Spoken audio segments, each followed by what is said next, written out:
e ele exorta dizendo que os mesmos haveriam de ficar como que ovelha sem pastor. Ele estava no seu último ano, que é o ano da oposição do seu ministério.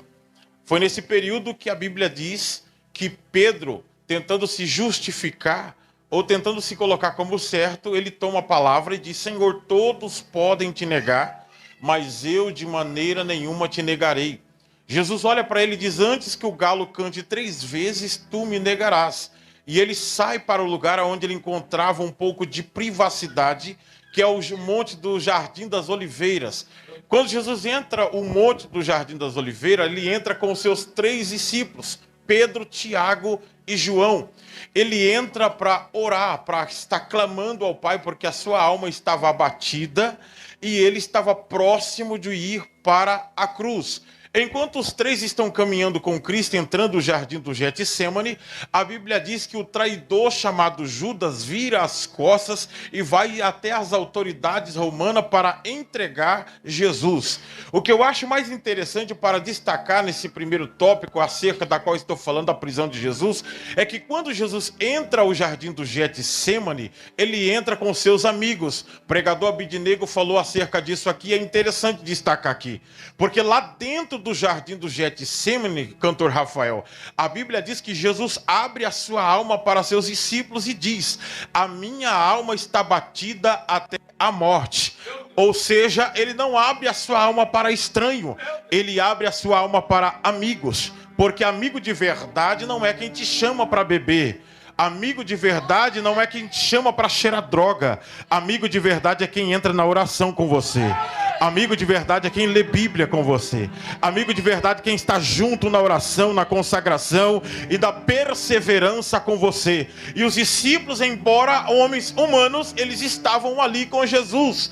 E a Bíblia diz que Jesus se afasta um pouco dos seus discípulos, porque como o próprio salmista Davi diz, que Deus conhece a nossa estrutura e se lembra que somos pó. Alguém sempre critica por aí, às vezes eu vejo alguém falando: fulano vai na igreja só para dormir.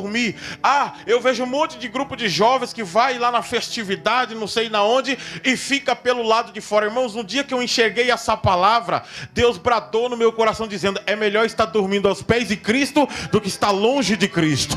Durma na vigília, durma no culto, mas esteja na presença dele, porque você pode dormir, pode babar no banco, mas sabe que Cristo está aqui. É melhor do que estar longe. E a Bíblia Sagrada diz que Jesus se afasta um pouco dos discípulos, porque a missão dele não era só física, a missão dele era espiritual.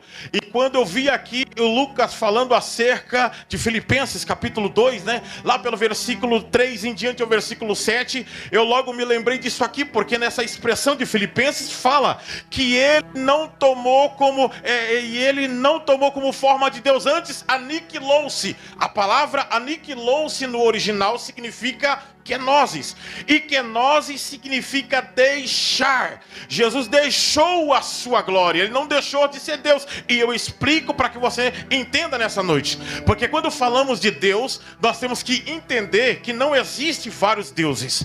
Deus em essência só existe um. Cutuca quem está do seu lado e diga: é só um Deus. Fala para ele, fala: é só um Deus. Deus em essência é só um. É o Deus dessa igreja, é o Deus que vai te abrir porta, é o Deus que vai trazer cura, é o Deus que está olhando para teu filho e vai salvar ele, é o Deus que está trazendo o livramento. Deus em essência só existe um, e é o Deus dessa igreja, é o Deus de Israel. Mas muitas pessoas fazem confusão, porque se não são 3 deuses, se não são vários deuses, como entender então a trindade? Já visto que a Assembleia de Deus é trinitariana, é simples. Deus em essência é só um, mas são 3 personalidades. Por que, pregador? Porque ninguém aqui tem o mesmo gosto, gosta da mesma cor, gosta da mesma comida, tem o mesmo sentimento, tem as mesmas vontades. No céu é a mesma coisa, é apenas um Deus em essência, mas em 3 personalidades. Aí fica fácil de você entender. Um Deus em essência, mas tem 3 personalidades: Deus Pai, Deus Filho e Deus Espírito Santo. Perdeu de dar um glória a Deus, porque eu estou falando que aonde você vai, o céu vai junto com você. Aonde você vai, o céu caminha com você. Aonde você chega, o céu chega junto com você. Então quando Jesus estava ali passando pelo que nós chamamos de um fenômeno. Ele está orando ao Pai. A missão não é só física, a missão é espiritual.